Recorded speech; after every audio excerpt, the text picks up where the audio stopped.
Olá, meu nome é Mariluce Souza Bueno, sou advogada e administradora judicial no escritório Bueno Ferreira Advogados, na cidade de Goiânia, em Goiás. Eu conheci o TMA Brasil em 2016 através de um curso de capacitação em administração judicial e me encantei pela forma prática, didática e pelo elevado conhecimento dos professores que ministraram as aulas. Desde então, venho participando de vários eventos organizados pela instituição. Nesse 13º Congresso, realizado pelo TMA Brasil, venho apresentar um dos painéis sobre o mercado secundário de dívidas, oportunidades e desafios, que contará com a participação do Dr. Renato Mange, do Euler Barbosa, Ricardo Cardoso e Márcia Iag. Acompanhe agora com a gente. Obrigado, doutora Mariluce Bueno. Estão conosco de forma online o doutor Renato Mange, sócio da Mange Advogados, o doutor Euler Barbosa, sócio e fundador da ITN Capital, e também a doutora Mariana Conrado, sócia da Trent Rossi Watanabe. E aqui no nosso estúdio temos a honra de receber a doutora Márcia Iag, sócia da Buy Capital, e o doutor Ricardo Cardoso, sócio da Enforce Gestão de Ativos. Iniciaremos agora o nosso painel com o tema Mercado Secundário de Dívidas, Oportunidades e Desafios. Neste momento, passo a palavra para o nosso anfitrião, Dr. Renato. Um excelente painel a todos. Bom dia a todos. É com imenso prazer que voltamos aqui ao 13º Congresso da TMA. O tema nosso é o mercado secundário de dívidas, oportunidades e desafios. O mercado secundário aqui no Brasil, de início, foi muito mal visto pelo judiciário que via o comprador de crédito, o negociador de dívida, como um especulador e que gerava negócios para os especuladores e não bons para o sistema como um todo. Com o tempo, os operadores de direito, os juízes, promotores, perceberam a necessidade da existência desse mercado secundário para destravar, sejam as recuperações judiciais, ou sejam para até evitar-se uma recuperação judicial com uma renegociação das dívidas. Então, este mercado secundário, basicamente, ele se compõe, em termos de compra de crédito, o que ocorre? Muitos dos bancos vendem as suas carteiras de créditos em situação especial, que nada mais é de um eufemismo para dizer créditos de difícil liquidação. Então, estas carteiras são vendidas para fundos de investimento que depois vão fazer cobranças ou vão negociá-los dentro de uma eventual recuperação judicial ou mesmo numa falência, encontrar uma saída para a falência. Então, basicamente, nós temos a compra de carteiras inteiras de bancos com inúmeros créditos e, dentre elas, créditos de empresas de recuperação judicial, de empresas até mesmo falidas. Você tem também a compra de um crédito de determinada empresa, que é uma situação mais difícil, de maior risco, compra-se para tentar receber na recuperação, na falência, em condições melhores. Ou para se ter uma influência na realização do plano, enfim, é uma questão de mais risco. E a terceira questão, que surgiu agora como oportunidade, que é o DIP, o Debtor in Possession. O devedor continua administrando sua empresa e recebe créditos novos já durante a recuperação judicial. Havia muita discussão das vantagens e desvantagens para isso. A nova lei de dezembro de 2020, que entrou em vigor em janeiro, trouxe uma boa normatização desses novos créditos. E esta é a questão que nós vamos iniciar. Então, nós iniciaremos com o Euler Barbosa, que vai falar sobre essa questão do DIP. Em seguida, o Ricardo Cardoso falará dessa questão de carteiras de crédito inteiras. E, finalmente, a nossa conselheira da TMA, Márcia Iag, vai fazer uma visão geral dessas questões, demonstrando, inclusive, que os grandes bancos estatais, Banco do Brasil, o BNDES, já estão trabalhando também com venda de carteiras de créditos de difíceis liquidação. Este é o esquema do nosso painel, que conta também com a Mariana Conrado, que será a nossa relatora. Então, de imediato, que nosso tempo é curto, eu passo a palavra para o Euler Barbosa por 15 minutos para nos fazer nossa apresentação inicial sobre o DIP. Euler. Bom dia, doutor Renato, doutora Mariana, Márcia, Ricardo e todos que estão aqui conosco.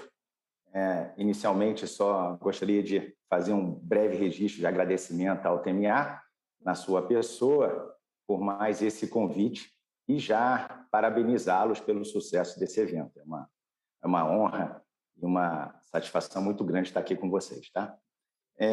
Um pouco do que o senhor falou, doutor Renato, eu me lembrei de uma frase do Bruno Popa, doutor Bruno Popa, né, o sócio lá do TPDIN Advogados.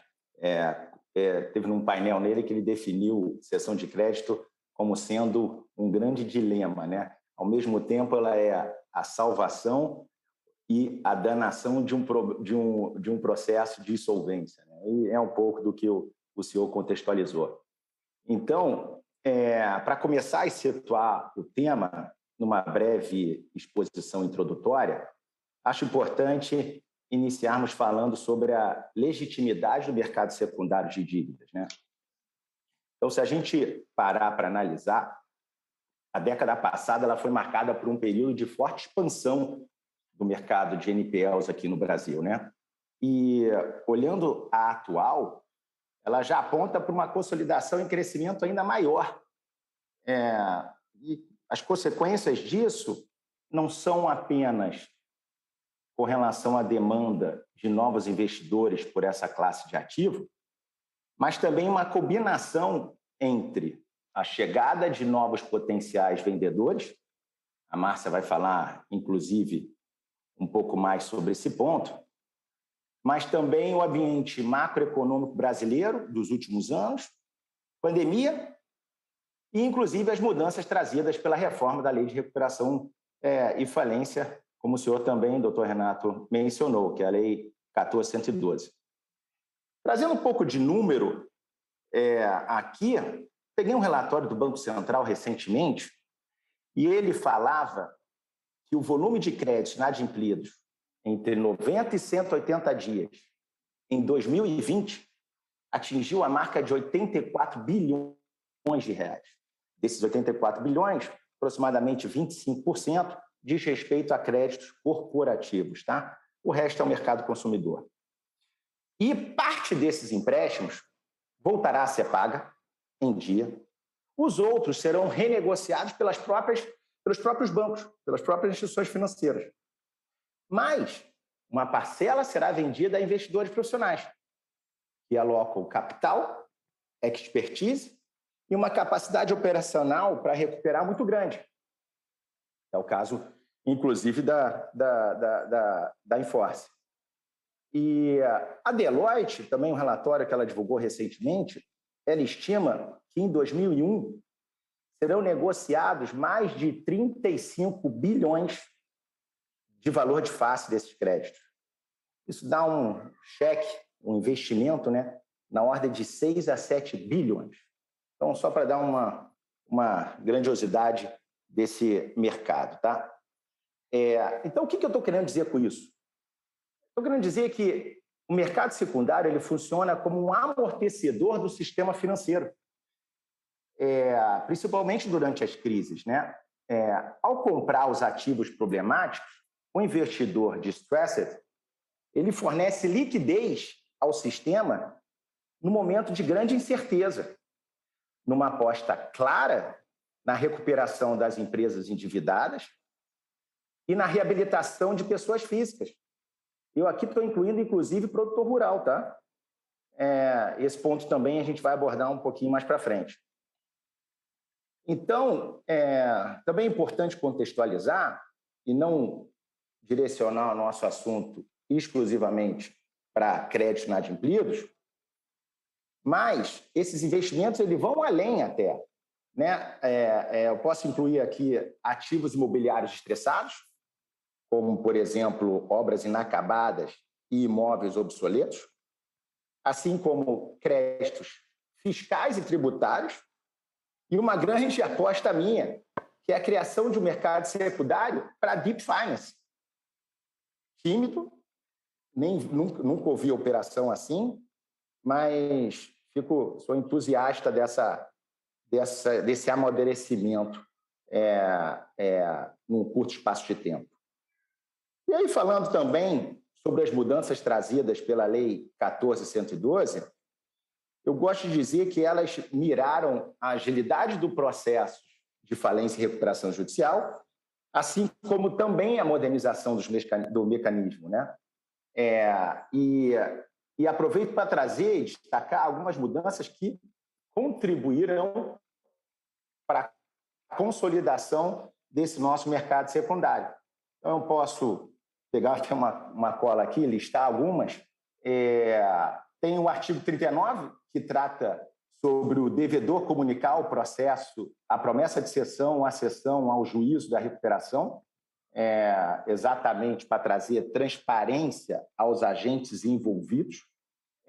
Tem o artigo 83 também, que prevê a manutenção da classe e as características do crédito quando da cessão. Isso é muito importante, aquela discussão, principalmente, dos créditos trabalhistas. A possibilidade dos credores apresentarem um plano alternativo de recuperação judicial, isso é muito importante no processo de reestruturação. Uma previsão de venda dos bens arrecadados da massa falida pelo administrador no prazo máximo de 180 dias. Na minha visão, uma tarefa hercúlea, na verdade, mas o Ricardo tem experiência disso aí, pode até explorar melhor esse tema aí na sequência. A previsão legal, finalmente, da UPI, Unidade Produtiva Isolada. A previsão também da conversão de dívida em capital, afastando o risco de sucessão e responsabilidade por dívida a terceiros, que é uma preocupação do ponto de vista de investidores. E, por fim, a super prioridade do Deep Finance, finalmente prevista em lei, pondo fim aos arranjos contratuais que acabaram envolvendo diversas discussões judiciais. Experiência própria, inclusive, e muito bem divulgado aí, nessa questão do Deep Finance. Então, dito isso, e sem mais delongas aqui, vou devolver a palavra para o doutor Renato para a gente dar seguimento ao painel e nessa discussão rica aí com o Ricardo e com a Márcia e com todos aqui, e já aproveito, incentivo a todos que estão aqui conosco também a virem com perguntas para a gente trazer mais dinâmica aqui e esclarecimento para vocês. Bom, obrigado. Doutor Renato, devolvo a palavra para o senhor. Euler, muito obrigado.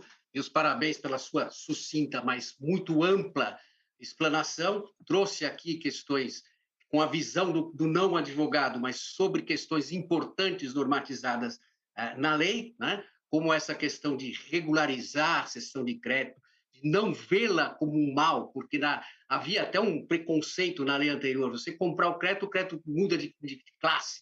Então, você é o sucessor daquele crédito, não tem que mudar de classe, nada, não é nenhuma maldade comprar crédito, demonstrando as oportunidades que a nova lei criou, né? Inclusive essa questão de você poder capitalizar o crédito e, essencialmente, na questão do DIP, nos trouxe essa questão de que o DIP realmente agora tem uma prioridade, você vai receber. Mas você já trouxe aqui uma nova questão, que é o que deu errado do que deu errado. Mesmo se o DIP não der certo, poderá ter um mercado secundário de compra de DIP. E os números do mercado secundário, que não é tão desprezível, nada desprezível, né? Se você tem cerca de 84 bilhões de crédito e 25% são créditos corporativos, você teria 35 bilhões de créditos corporativos que poderiam ser objeto dessa negociação. Eu agradeço também para você ter ficado exatamente no seu tempo.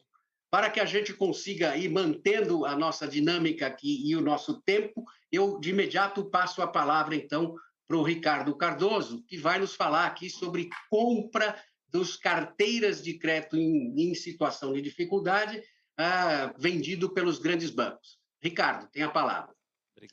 Obrigado, Renato. Obrigado, Márcia, Euler, enfim, todos ao TMA, né, pelo convite e parabéns aí pelo evento. Agradecer às mulheres aí que a gente estava falando, do Outubro Rosa, né, para ter aí comemoração a isso. Vamos lá. Bom, o Euler deixou a bola aí rolando. Eu acho que o mercado de dívidas, né, de cessão de crédito, como foi bem colocado, Eu acho que ele tem uma importância enorme para o sistema financeiro e para a reestruturação das companhias. Isso é claro. Nós, na Enforce, nós temos ali algo em torno de 45 bi de dívidas inadimplentes e por ano a gente reestrutura aí 100 a 150 novas companhias. Então, isso é novo emprego, você destrava valor, você traz a companhia de volta, você recupera seu crédito muitas vezes, mas você pode participar de um turnaround da companhia, você pode injetar dinheiro novo, e os mecanismos, o framework jurídico disso tudo é extremamente relevante, bons assessores, bons advogados, enfim, todos participando desse processo de reestruturação. E o mercado de cessão de crédito é quem viabiliza, muitas vezes, né, a possibilidade de você compor uma posição dentro de uma recuperação, você conseguir aprovar um determinado tipo de plano junto com a recuperanda, ou não, mas de certa forma fazendo a reestruturação do que tem que ser feito, e exige muita criatividade, né? Muita apetite a risco, né? A gente vê que às vezes só conta as notícias boas, né? Ah, o mercado de cessão de crédito aconteceu tal coisa, comprou uma carteira por X ou Y, o mercado saiu isso, mas por trás disso tem um risco inerente, né? De perda, inclusive, do principal, né? Do capital. Então, é super relevante cada vez mais esse mercado se profissionalizando, se organizando. O mercado brasileiro ele ainda é muito incipiente, né? O Euler bem colocou aí, tanto essa questão pejorativa, né? O Renato chamou essa questão que eu acho que hoje cada vez está melhor, mas tem também a questão do amadurecimento, porque um grande desafio é precificar esses ativos, né, Euler? Assim, acho que quanto vale esse ativo? Qual é o preço de um crédito? Né? Qual é o preço de uma carteira? Né? Quanto de histórico você tem de recover disso? Quer dizer, quanto você recupera de valor? Quanto de risco você tem?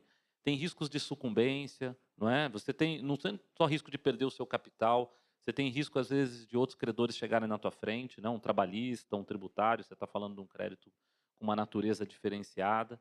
Então, a quantidade de intempéries, né, que pode ter num processo de reestruturação, seja da companhia ou seja da recuperação de um crédito, ele que faz esse mercado de ativos alternativos fascinante de um lado e desafiador por outro.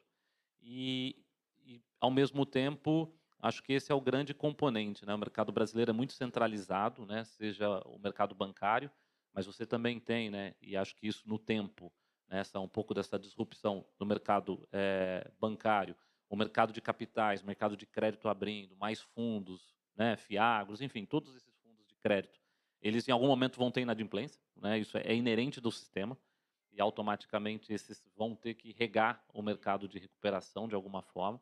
Então, a entrada de novos players, tanto na ponta dos cedentes como na ponta dos compradores, eu acho que esse amadurecimento, que era muito há 5 anos, 6 anos que a gente está nessa JV da Enforce, a gente viu um amadurecimento muito grande, mas ainda longe, o estoque, como o Euler colocou, os 34 bi, nós estamos falando da pontinha daquela sopa de letrinha, né? Que tem dentro da regra do Bacen, que você vai colocando ali, nós estamos falando ainda assim, só da parte assim do iceberg. A ponta do iceberg, isso aí. A ponta do iceberg. Tem algo aí, o mercado às vezes estima, etc., de 1 tri, e dependendo da perspectiva, né, se você juntar todo o mercado público e privado, trades e etc., você vai para um mercado muito maior, e a gente vê que o que mais causa de desafio é o que você trava companhias, né? Outro dia a gente passou por uma experiência prática, né, de uma companhia que tinha um crédito de um banco de desenvolvimento, de fomento, né, que não podia fazer cessão. Aquele ato dele, não que ele não poderia, ele queria receber o valor de face, o que era impraticável. Tanto para a companhia, quanto para nós comprarmos, enfim, não tinha negócio. Né? Você tem para recuperar 10, alguém quer receber 30. Você fala, a conta não fecha. Né? Então, numa situação dessa, essa companhia foi convalada em falência agora, né? Está numa discussão enorme de falência, todos vão perder, vamos dizer assim. Né? Aí o fisco aparece ainda, né, para conturbar o negócio todo, né? O que já estava ruim fica um pouquinho pior. Entrar na fila, né? Entrar na fila. Né? Conclusão, você teve, né, empregos ali sendo, porque a Recuperanda estava andando um pouquinho, com dificuldade, mas era uma empresa com, não é um negócio tão grande, mas assim, você tinha ali 120 famílias que dependiam daquela companhia, uma cidade menor do interior. Então você vê que esse tipo de ação, né, você destrói muito valor e do lado de lá tinha uma questão de, puxa, eu tenho meu CPF, eu não consigo precificar esse crédito. E aí, pegando o gancho da minha parte, né, também, então é muito importante, né, quando eu cito trabalhos mesmo, né, das Big Four ou de outros assessores, né, companhias que possam fazer isso, educando esse mercado, né, divulgando operações antecedentes, né, que vão dar um parâmetro para o mercado do que quanto vale cada um desses ativos, de certa forma. Cada carteira é uma. É impressionante. É difícil você falar assim, poxa, quantos por cento do valor do PB ou do valor originário do empréstimo que o mercado precifica. Às vezes, não é muito valor de face, né, no conjunto. Cada caso é um caso. Esse é o desafio do corporate, né? O Euler tem uma experiência enorme também em consumer, a Massa também, que é um business mais estatístico. O nosso negócio aqui, ele é uma alfaiataria, que nem a gente chama, né? Ele é um negócio, é nome a nome, apesar de estar numa carteira. Né? Você fala, vamos vender 100 nomes um banco. Como é que você precifica? É nome a nome, apesar de estar numa carteira. Quanto tempo está vencido? Se tem ou não tem litígio? São todas Tem garantia, variáveis, se tem garantia. alcançáveis, qual a posição, qual é a classe daquela posição de uma recuperação ou numa própria falência, não é? A capacidade de crédito daquela companhia, o aspecto setorial, né? A gente vê aí muitos setores hoje com pandemia ou sem pandemia, você tem ciclos econômicos, né? E esses ciclos, eles no crédito corporativo, eles trazem oportunidades e podem fechar oportunidades de melhoria. Então você vê agronegócio andando, você vê preço de commodities em alguns mercados andando, aí você já vê outras indústrias sofrendo demais com o aumento do dólar. E aí aquela empresa que poderia se recuperar já começa Próprio varejo, né? Como a próprio gente varejo, o e-commerce chegando. Então a gente tinha uma posição em 2 ou 3 companhias que, pós-pandemia, dado o e-commerce e o que andou no mercado, ela já o equity que a gente imaginava caiu pela metade, né? Então esses são um pouco dos intempéries e é o jogo do single name quando você tem portfólio. Quando você tem portfólios, você está um pouco mais defendido de ciclos, porque tem coisas boas, coisas ruins e etc. Quando você está no single name, como o Renato falou, que é aquele compra de um único crédito, né, você tem um risco concentrado, é mais assertivo, muitas vezes. Né? Nós fazemos também aquisição de nome a nome, tem cedentes que só vende nome a nome, não vende carteiras. Não adianta você bater lá e falar, vende uma carteira. Ele não consegue vender ainda. E aí faz essa venda individual, né? E essa venda ele tem dificuldade também de precificar, porque tem uma simetria de informação enorme. Não é? Você precificar isso, toda a informação sobre cessão de créditos, ela é muito física ainda, né? Você fala, qual é a garantia? Aquela garantia existe? Como é que ela está realmente? Ela está invadida ou não está? Às vezes é um ativo real, mas ele tem na matrícula uma série de ônus que são preferenciais, que alguém tem que descontar isso do valor econômico daquele crédito. A companhia não é listada, então você não tem os balanços delas adequados para fazer uma estimativa de crédito, né, de recuperação. Então, você perdeu o histórico de crédito daquele cedente. Né? E aquilo ficou no cedente. Por que ele deu o crédito para aquela companhia? Aquilo fica lá. Ele cede, né? É um instrumento de cessão, tecnicamente dizendo. Todo o histórico do crédito, ele termina ali. Então, essa união é importante. Acho que o mercado secundário, de certa forma, ele, tanto para os privados ou os públicos, ele está começando a andar, né? Como o próprio Banco do Brasil fez uma sessão, o BNDES fez uma sessão recentemente. Você vê o Tribunal de Contas, eu tive participando de um debate sobre isso com eles. Então, você vê uma preocupação um pouco de, poxa, tenho uma perda econômica e um moral hands muito complicado, né? Alguém também, você não destrava valor de um lado e você também cria uma situação de que dever depois eu nunca vou pagar. Também é ruim isso para a economia, para o mercado de crédito, porque isso volta em spread, né? Não tem almoço de graça no mercado financeiro, né? Alguém vai pagar essa conta, não é? Então, acho que essa dinâmica faz a economia rodar mais rápido, faz cada um ter as suas expertises, E as casas vão criando as suas verdadeiras competências, né? É diferente. Você fazer uma recuperação, você tem que ter uma agilidade muito grande, né? Você tem que, como o Euler colocou, você fala, vamos botar um DIP. Tá bom, às vezes você tem que botar esse DIP em 2 semanas de pé, 3 semanas de pé. A empresa não paga as suas contas. Pode ser convalado em uma falência, ali você tem ali uma decisão de 3 semanas. Como é que você passa isso num comitê de crédito de quem já deu crédito para aquela companhia e tem aquela, o que a gente chama um pouquinho, né, um pouco do fígado, né, ali, né? Então você não consegue chegar num acordo. E você unir 4, 5 cedentes, 4, 5 credores num objetivo comum, sendo que tem governanças diferentes para aprovar uma decisão, não é? Um é internacional, tem que pedir autorização para a matriz. Um está aqui, tem um comitê, que o comitê não casa com os tempos de movimento.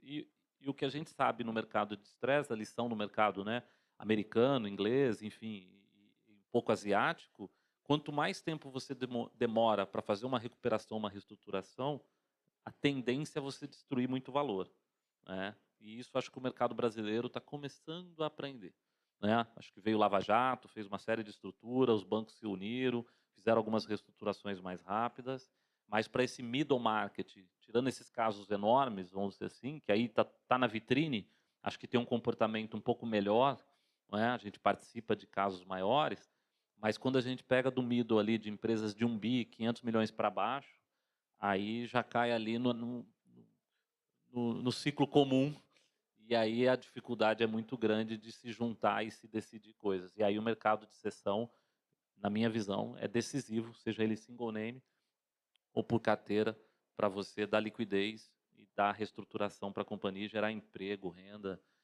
voltar a gente. É bem bacana. A gente tem alguns depoimentos lá de empresários que foram reestruturados. A gente ganhou dinheiro, né? Como investidor.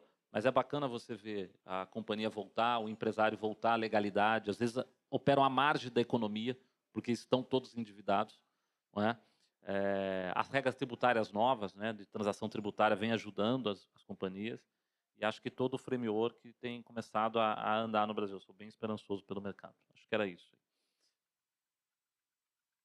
Renato, volta contigo aí.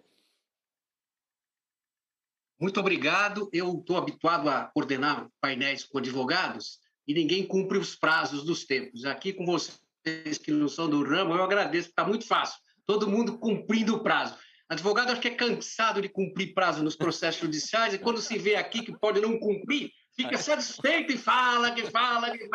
E o pessoal do mercado financeiro está sendo muito pontual, nós estamos conseguindo levar a questão aqui. Eu vou só pedir licença para a Márcia, antes da gente prosseguir, eu querendo cumprimentar o Ricardo pela sua apresentação muito boa, eu só queria perguntar a ele essa questão que você falou da sopa da letrinha, dos ratings de classificação e de por que os bancos, quando tem esses ratings que tem que fazer, colocar esses créditos em liquidação, por que eles querem vender os créditos, querem limpar, como a gente fala, os balanços dele? Por que razão os bancos vendem os créditos e por que razão alguns bancos só vendem carteira e não vendem créditos individuais? Tá. Bom, boa pergunta. Bom, tudo isso é regulado pelo Banco Central, né? Tem uma resolução específica sobre a provisão, né? Que é o grande calcanhar de Aquiles do sistema financeiro, não só brasileiro, mas isso é mundial, né? É ali que você controla, né? De certa forma, o resultado da instituição. Ele é muito discricionário. Então, o sistema financeiro brasileiro, independente de qualquer coisa, ele é muito robusto, né? Muito sólido. E o Banco Central é muito rigoroso nas regras de provisionamento, fazendo com que um crédito ele entre em inadimplência até 180 dias, vai correndo essas provisões até ele chegar a um provisionamento total. Quando entra em recuperação judicial, tem uma regra diferente agora, etc. Mas, de um modo geral, podemos dizer que depois de um determinado tempo, que não é muito grande, esse crédito é 100% provisionado. Quer dizer, ele começa a valer 0 no balanço da instituição, ele não está marcado no balanço dos bancos. Esse número que a gente fala aqui, né, de bilhões, etc., ele está precificado, vamos dizer assim, de um modo geral, a quase 0 na maior parte dos balanços. Isso é uma proteção para o sistema, porque o banco tem, enfim, Basileia, capital regulatório, tem uma série de regras no sistema que chama capital, então isso é uma forma de proteger o sistema. E ao passar por ali, gerar o resultado, ele já está negativado, quer dizer, já raitofou, já gerou o prejuízo que ele teria que provar na instituição, aquilo, quando ele faz a cessão de crédito, aquilo retorna como resultado para o banco, como lucro, naquela cessão. Né? Se um crédito está valendo 0, ele cedeu por 10 milhões, aquilo retorna por 10 milhões no resultado da instituição. Então, você me perguntou quais um dos motivadores, né? Por que ele faz isso? Né? É um motivador econômico, de você ter uma recuperação mais rápida, você gerar um resultado trimestre a trimestre, aí depende de instituição a instituição, quem é listado, não é listado, etc. Mas existe sim um acompanhamento disso, e uma das formas da instituição fazer resultado é ela cedendo créditos, de uma forma muito discricionária, né? Ela consegue ceder mais ou ceder menos um trimestre ou outro, conforme o modelo de venda que ela se propõe. Então, esse é um lado. Tem as questões fiscais, né, que também motivam a cessão de crédito, instituições financeiras e não financeiras que podem ceder, né? Todo mundo pode ceder crédito desde que tenha feito algum tipo de mercado. Você tem uma questão tributária também, quando você não tem toda a provisão, mas você tem interesse, ou naquele trimestre você tem um jogo fiscal ali, então em alguns momentos também tem interesse, né? E a alíquota do mercado financeiro era maior do que a alíquota do mercado mercantil, vamos falar assim, de 34 para 45, enfim, até 50 aí com toda a previsão. Então, automaticamente você fala, pois tem muito interesse fiscal envolvido. E terceiro, é econômico mesmo. É você estar numa posição, vamos dizer, um plano vai ser aprovado, é um classe 3, é um classe 2, ele não é relevante naquela aprovação, e ele pode simplesmente ser dragado no plano, vamos dizer assim, porque ele ficou fora daquela composição de aprovação, por N motivos, e naquele momento ele vê mais valor econômico, ele cedendo o crédito, do que ele continuar no litígio contra aquela companhia. Então, acho que esses são os 3 motivadores, eu diria. Né? Especificamente de provisão, o segundo, especificamente fiscal, e o terceiro, o econômico, de fato, de cada crédito. Tá? Por que uns vendem individual e outros vendem por carteira, Renato? Olha, acho que nem eles sabem direito cada uma das coisas, tá? Sendo super sincero. Você perguntar, tem de tudo. O que eu consigo fazer de leitura, vivenciando isso, é que nós mexemos com algo que tem aquela dificuldade de precificar. Quando você tem dificuldade de precificar um ativo, uma classe de ativo como essa, o que acontece? Diferente de um framework jurídico muito melhor, uma alienação fiduciária é uma alienação fiduciária, uma hipoteca é uma hipoteca. Aqui no Brasil a hipoteca é mais ou menos. A F, ora vale, ora não vale, ora é bem essencial, ora não é. Enfim, esses intempéries fazem com que a precificação do ativo seja mais complexa, não é? Você tem efeitos repetitivos nas câmaras superiores, que tem impacto, enfim, você tem N discussões que trazem o preço do crédito para uma situação um pouco mais complexa. E aí, o que eu colocando o sapato do cedente, ele fala, se eu não sei quanto vale, como é que eu vendo? Não é? Então, acho que esse é um ponto que acaba acontecendo, essa dificuldade. E do outro lado, diferente, e o grande motivador, não é ele não saber direito quanto vale, mas um outro grande motivador é que os nossos bancos são muito capitalizados. Né? Então, onde você tem culturas lá fora de cessões muito rápidas de crédito, porque você faz ciclar o mercado e o mercado volta já vem para o crédito e você cicla isso muito rápido, né? Se for ver na Grécia, como foi feito o processo todo na Grécia, se você for estudar os mercados, é isso. Aqui os bancos são muito capitalizados. Então, você fala Basileia para os caras, pô, você vai ceder e vai gerar Basileia. É uma mosquinha. Então, por mais que a gente fale de bilhões, nós estamos falando de trilhão do outro lado. Então, nem sempre o motivador de capital regulatório ele é o maior motivador, na minha visão. Ele passa a ser uma questão maior e essa dificuldade de saber o ativo que ele tem na mão para vender. E, nos casos públicos, a jurisprudência administrativa favorável, que eu acho que tem começado a acontecer agora, para a turma, e a gente se coloca no sapato deles, ter uma jurisprudência boa, os agentes públicos ter coragem de começar a fazer as sessões de Ricardo, crédito. essa é matéria para a Márcia. Bora. Eu acho que só desculpa interromper, Márcia, Euler. antes de passar a bola para você, eu acho que vale a pena, com relação à primeira pergunta dos motivadores do banco, incluir um quarto motivador, que é a limitação operacional deles. Assim, imagina esse volume de crédito inadimplido dentro de um departamento jurídico para administrar e tentar fazer a recuperação. É quase um desserviço que a própria instituição vai fazer com o próprio departamento jurídico, que não tem tecnologia especializada em pesquisa de bens, busca de patrimônio, fraude ao credor, e tudo que o Ricardo muito bem pontuou de cenário, ainda precisa fazer uma gestão de escritórios terceiros, externos. Muito bem dessa gestão, não automatizada, não processuada, não padronizada.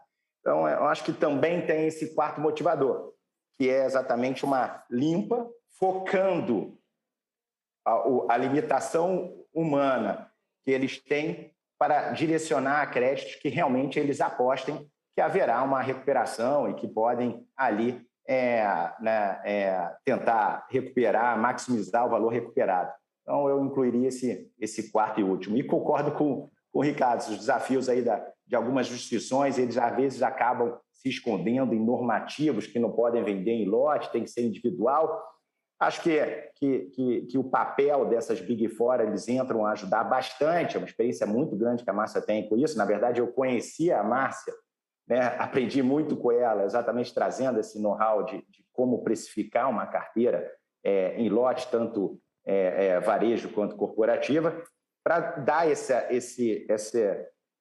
essa metodologia e capacidade da instituição de forma segura e defensável para qualquer agente fiscalizador, tanto interno quanto externo, de estar fazendo um processo de venda legítima num preço de mercado. Com essas colocações do Ricardo e do Euler sobre a necessidade ou a oportunidade para os bancos negociarem as carteiras, eu acho que surge aqui um momento, então, para a Márcia tentar nos esclarecer, embora o Ricardo já tenha colocado alguma questão aqui, sobre o porquê que os bancos públicos são tão fechados ou são tão refratários a fazer cessão de crédito, a negociar o crédito com terceiros que não o próprio devedor. Bom dia a todos, obrigada pela oportunidade. Queria agradecer ao TMA, à Grazi, ao Conselho, ao Paiva pelo convite e parabenizar todos pelo excelente evento que nós tivemos aí nos 2 últimos dias ao vivo e hoje aqui no vídeo. Obrigada a todos. É um tema bastante polêmico, né? A cessão de créditos dentro de bancos públicos. E eu acho que um pouco já foi dito ali ao longo das nossas discussões, né? Como bem pontuado anteriormente, né? Nós estamos ali cerca aí de 20 anos, né? No muito desenvolvendo esse mercado. E eu acho que, de fato, a gente tem visto ele muito mais ativo nos últimos 5, 6 anos. Eu acho que é aí que a gente vê alguns grandes casos sendo resolvidos pelo secundário, aí que a gente vê um pouco do judiciário, como o Mangi bem pontuou no início aqui do nosso painel, tirando, né, essa pecha de que, puxa, o secundário ele não é um legítimo interessado no processo, um legítimo interessado na recuperação da empresa. Eu acho que isso a gente tem trabalhado muito positivamente e solucionado, né? Da minha experiência, quando a gente fala de vendas, né, isso vem desde o início, o segredo para uma boa experiência é uma boa preparação. Então, quando a gente conhece, né, e muitos não sabem como precificar, por ser uma primeira venda ou por não dispor de um processo correto de precificação, fica difícil a venda. Fica difícil você saber, estou vendendo bem, estou vendendo mal, né, vendi com prejuízo ou com lucro. O processo é importante. Então, entender o que você tem dentro da sua carteira, entender a dinâmica, né, de quem compra do outro lado, porque quem compra corporativo não compra varejo. Então, não adianta misturar as duas coisas, né?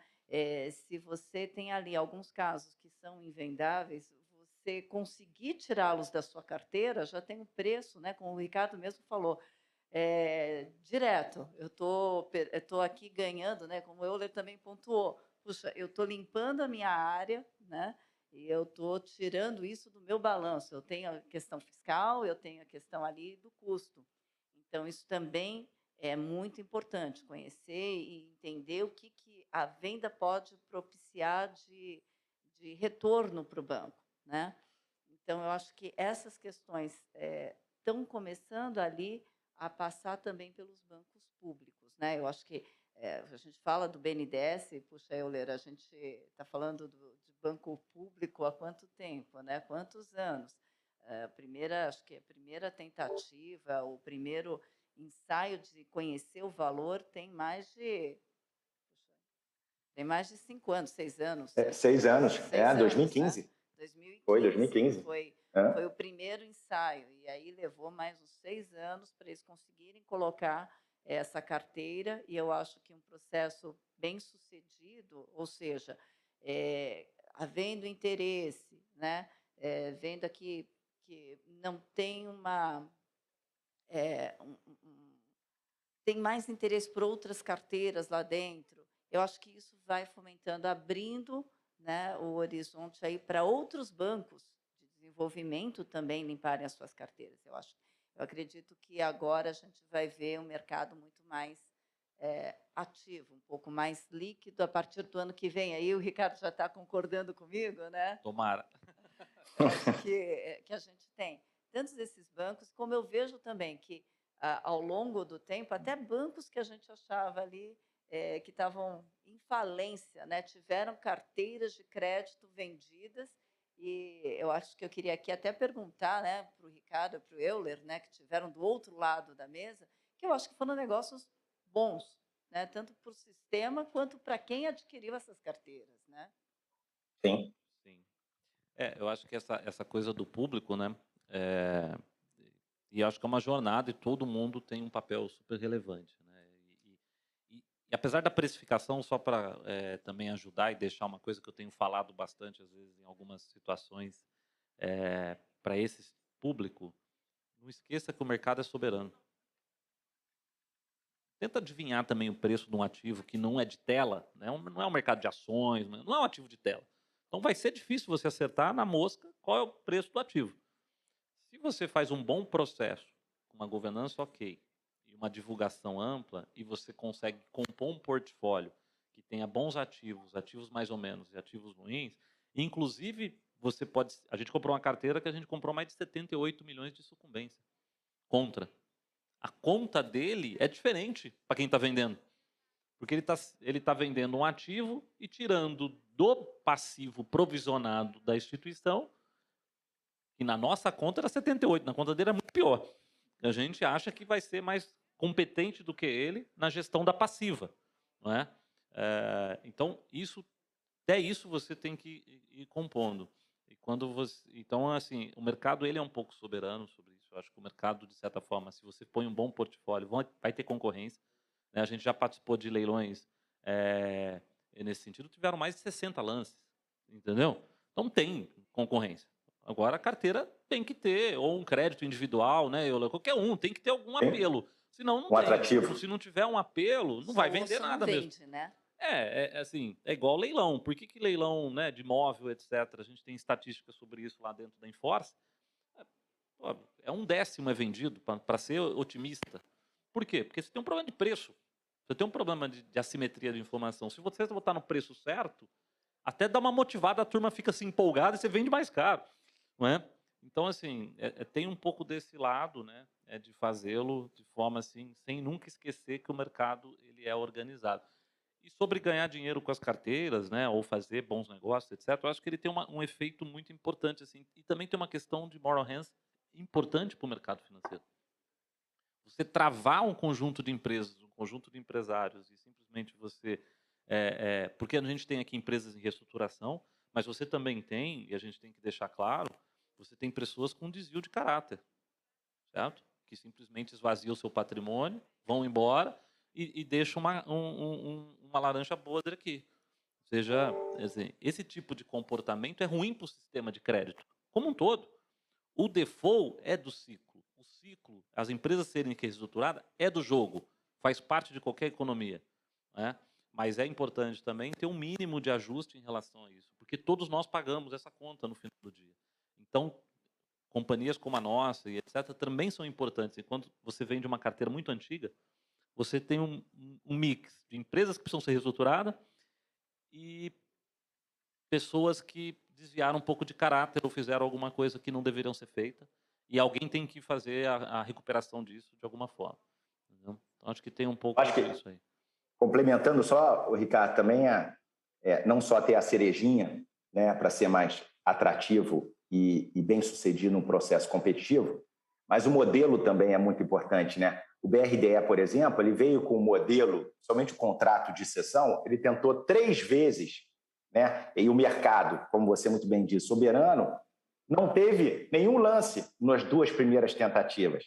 E não era porque a carteira era ruim, é porque o formato que ela levou era desfavorável para o investidor.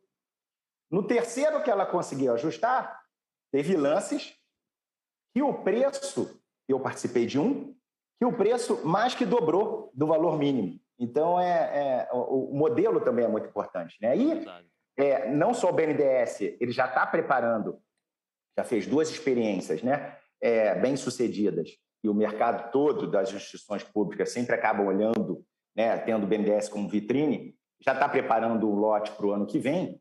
Acho que também tem uma provocação aqui do próprio FGC, que também tem um volume muito grande sobre gestão, também com viés de tentar monetizar, né, e dar essa dinâmica para o mercado secundário.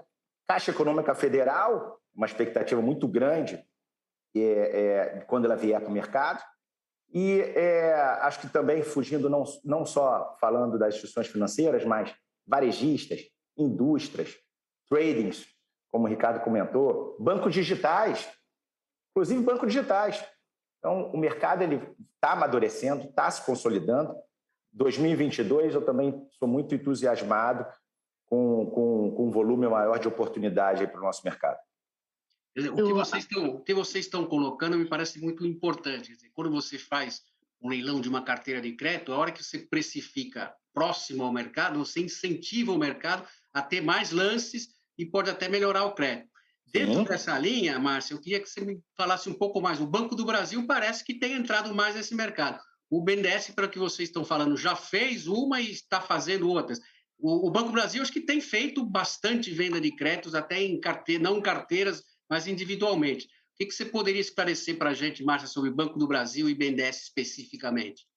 Então, eu Márcia, acho que... em complementação, até peço desculpa interromper, eu acho que também seria legal, talvez, pontuar como que o mercado encara essa nova posição, eu digo assim, não só os bancos públicos, mas como os demais players desse setor secundário encaram que agora os próprios bancos públicos estão com um apetite para esse mercado secundário, porque é uma posição, como a gente até estava discutindo aqui, é uma posição relativamente nova, não é uma coisa que vinha acontecendo com frequência. O BNDES teve sucesso, o FGC também está propondo aí, mas acho que seria legal esclarecer isso também, qual que é a mensagem que esse mercado, a venda para os bancos públicos acaba passando para o mercado. Então, eu acho que isso daqui vem só corroborar aqui tudo que a gente tem visto de histórico, né? Então, as recuperações para os bancos públicos têm sido positivo, o processo foi bem conduzido, teve sucesso, isso é positivo. Você vê ali os grandes bancos também já atuando, né, cada um na sua unit ali, também comprando créditos. Então, acho que isso também facilita o entendimento ali, né, de um gestor público, né, com relação ao mercado. Acho que esse estigma que tinha antes, né, de que eu não sei quem compra, se tem alguma coisa casada com o devedor, isso daqui acho que já foi ultrapassado, né? Eu acho que, em grande parte, principalmente quando a gente fala em carteiras, isso não tem nem como acontecer, né? Então, essa combinação, ela não existe, né? E quando você fala, e aí voltando à questão da precificação, e quando você faz uma boa precificação, você faz também um bom data room, né, que é o alimento aqui para você ter um processo competitivo, né, e uma precificação correta também pelo mercado. Acho que vale a pena também pontuar aqui, que a gente está falando de bancos, mas também tem um volume muito expressante, que é o massas falidas de bancos. Então, se a gente pega Banco BVA, Banco Econômico, que acabou tendo agora, recentemente, parte da carteira dele vendida, eu mesmo adquiri uma fazenda dentro da massa falida do Banco Econômico, e Banco Santos também, que está num viés agora de precificação da sua carteira para depois fazer um certame competitivo. Então, acho que também tem um universo aí bom e rico para ser explorado. Voltando a essa questão do BVA, a gente teve até um estudo de caso aqui, nesse ano, né, do NextGen sobre o Banco BVA. E eu acho que a questão aqui foi que foi bom para todos os envolvidos. Foi bom para os credores, né, foi bom para o AJ, né, foi um processo bastante célere, né, em relação aos demais bancos, foi um processo rápido. Né, então, eu acho que e tem valor, né, nessas carteiras, tem um valor ali indiscutível. Tem valor e no final é super relevante você sentir o efeito disso pós a sessão. Né? Quanto de gente você começa a destravar, porque se coloca na posição de alguém que tem um crédito. Normalmente quem entra em reestruturação ele não deve para um só. É muito raro, né? Vamos ser práticos. Ele deve ter 2 ou 3 ou 4 entes, né? Público, privado, banco, não banco, enfim. Ele tem ali um conjunto de credores. E se um, às vezes, é relevante e não se ajusta, a vida dele vira um inferno. O plano não é aprovado. O plano não é aprovado, ele não consegue reestruturar, ele tem que operar na marginalidade, porque aquilo ali tem aquela espada, né, na cabeça dele. O valor é impagável, porque, né, você 10 anos de justiça acruando, né, aí, sei lá, BNPC 12, depende do jeito que você fizer, mas esse negócio já triplicou de valor, quadruplicou de valor, ficou totalmente desassociado à renda e à capacidade de pagamento do sujeito. Né? Então, quando você traz isso e destrava, quando pega essas massas na prática, você destrava muita gente que estava... porque aquele caso, sem aquele crédito, ele não resolvia a sua vida. E aí ninguém recebe. Esse é um pouco dificilmente... Cara. Então, esse acho que é o maior benefício quando a gente olha, às vezes, recuperou, ganhou dinheiro. É porque você, às vezes, destravou muita coisa. Né? E fazer isso no âmbito, né, de uma massa falida, né, Euler, o Renato, etc. Olha as amarras jurídicas que tem. Como é que você pega aí? Ministério Público, você tem tanta gente envolvida, você tem tantos atores envolvidos no mercado que é de uma simetria de informação enorme, não é? Às vezes a gente tem dívida de 100 milhões que a gente faz acordo por 7. Como é que você justifica isso? Imagine você tem 100 e você faz um acordo por 7 e o acordo foi bom. Imagine você fazer isso no âmbito, né? Essa é uma questão que às vezes a gente não está no sapato de quem decide, né? Mas é isso. Essa questão de falido, de venda de carteira, você vê, o BVA, vende, claro, os portos são diferentes, mas o BVA vendeu carteira e está destravando, credores vão começar a receber. De outro lado, você tem o Banco Econômico, que o Euler falou, que nem é falido, é intervenção, liquidação via Banco Central, que está há 30 anos. Eu acho que a liquidação do Banco Central, do BCN começou, do Econômico, começou acho que em 94, 95, até hoje não terminou. Tem que vender a carteira, tem que realizar os ativos e terminar. O BVA, que não foi liquidação extrajudicial, foi para falência e parece que tem uma solução mais célere, está andando e está se resolvendo. Então, aí nós vemos, vender a carteira é muito melhor do que você ficar trabalhando uma carteira dentro de uma massa falida ou de uma liquidação extrajudicial. Ainda que você venda por 5%, mas vai resolver o assunto. Vou dar um dado para você, Renato, assim, de coisas que eu mostrei para uma instituição financeira. A gente pegou uma carteira deles, controlou e mostrou para ela, 6 anos depois, o quanto de valor ela perdeu pela inércia. É assustador. É coisa de 80% de redução de valor de recuperação. Porque o mundo anda e você ficar parado, você só destrói valor seja porque o trabalhista chegou, seja que o fiscal chegou, seja porque outros credores mais rápidos chegaram e fizeram o acordo, acabou o patrimônio daquele sujeito. Então não tem mal o que fazer, a empresa deixou de existir. Né? Então, não fazer nada, para quem É um tem a problema carteira, também. você destrói valor. E eu acho que é importante ressaltar aqui que não é demérito das áreas de cobrança de instituição financeira ou do trabalho também Hércules, do administrador judicial. Não, é exatamente isso. É que precisa de um investimento muito alto, relevante, inteligência artificial, ferramental, sistema e, mais importante, foco. Foco. Né? O próprio administrador judicial do Banco Santos fez um trabalho maravilhoso. Recuperou, foi o único que até hoje, dentro de uma massa falida, recuperou mais de 54% do passivo do banco, né? Dos créditos a receber. Mas ele mesmo falou, cara, eu não consigo fazer mais nada aqui para frente. Eu não tenho ferramenta para isso. Então, a solução mais lógica foi, então vamos viabilizar esse processo competitivo de cessão de carteira. Então, essa conscientização, a gente, juntos do Ricardo, cansamos de levar instituições financeiras a visitar as nossas áreas de informática, as empresas, e o pessoal saía lá boquiaberto.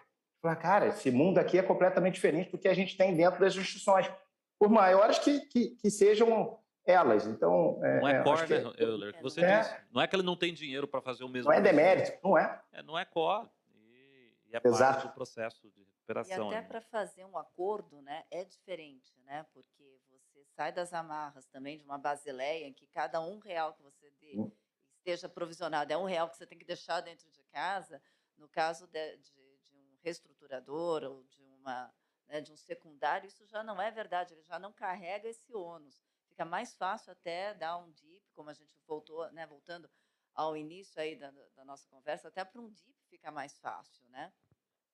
Isso é bem relevante, sim. Acho que o Brasil vai colher muitos benefícios disso aí. E nós aqui no TMA, né, de certa forma, de reestruturação. Isso vai andar bastante. O resumo disso é que a cessão de crédito, essa negociação, é bom para o credor, que se livra do problema, realiza de uma vez, bom para o devedor, que vai poder fazer algum acordo em melhores condições, e bom para quem for o fundo de investimento que vai fazer essa negociação. Pessoal, infelizmente, nós estamos no finalzinho do nosso tempo. Eu vou conceder para cada um de vocês, obviamente, começando pela Márcia, né? Ladies first, que aqui agora no TMA nós temos todas as considerações de gênero. Então, a Márcia começa primeiro, uma consideração final sobre o nosso palco, que acho que até aqui foi muito esclarecedor para o nosso pessoal. Márcia, com a palavra. Obrigada. Eu acho que o que a gente tem nos próximos anos é um mercado que deve se desenvolver, muitas oportunidades aí acontecendo. A gente vê que os investidores estão cada vez mais sofisticados, né, e preparados para o mercado. Então, eu fico feliz que eu acho que nós vamos alcançando aí níveis internacionais aí de recuperação, né, e de secundário. Muito bom. Acho que é isso. O painel, parabéns aí, Renato, pela condução, TMA pela propositura. E o trabalho desse mercado, ele, de fato, sem ele, a reestruturação, eu acho que ela se torna muito difícil. Então, andar no mercado secundário de cessão de créditos é andar, para mim, também a passos largos no mercado de reestruturação organizada, principalmente no middle market para baixo ali, onde você tem pouca gente olhando e atenção dos grandes cedentes, tá bom? Obrigado aí pelo convite.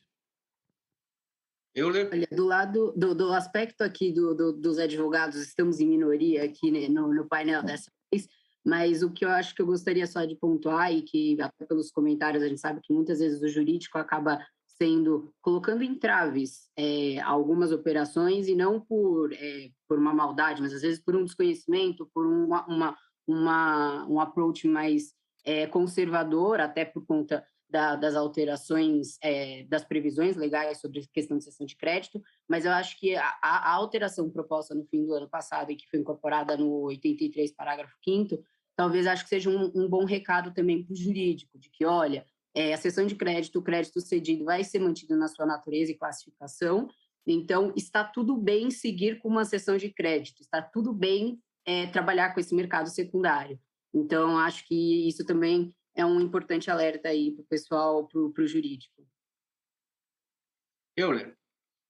Sem dúvida, Mariana, e eu acho que até, inclusive, as mudanças trazidas pela reforma já é sobre uma ótica do próprio legislador quanto à legitimidade desse mercado.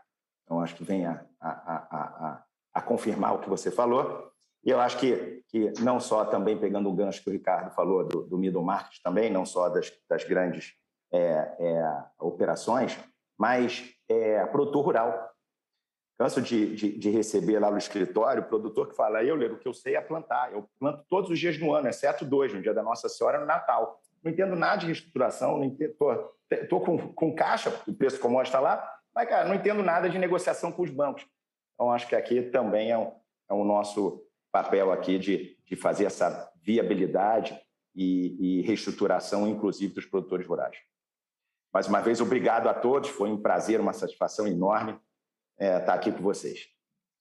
Muito obrigado a todos. Eu agradeço a nossa relatora Mariana, que colocou com muita precisão essa questão aí, que agora está reconhecida oficialmente a cessão de crédito sem mudar de classe. É muito importante essa questão. Agradeço a Márcia pelas suas colocações, pela sua experiência nessa área de precificação e de demonstrar como que os bancos públicos também agora estão entrando a isso. E agradeço a Ricardo e Euler pela experiência que tem neste mercado secundário, que acho que foi muito esclarecedor, especialmente para os advogados, de como é que funciona este mercado. E aqueles que nos assistem, que são os juízes, promotores, também estão entendendo a necessidade desse mercado e não olhar quem compra crédito como um simples especulador. É o especulador que necessita para que o mercado seja destravado e para dar liquidez a todos esses créditos. Agradeço a todos, parabenizo uma vez mais a TMA pela beleza desse congresso, que apesar de todas as dificuldades que nós temos, foi muito bom. Nós já estamos caminhando aí para as últimas palestras. Muito obrigado a todos pela atenção. Bom dia.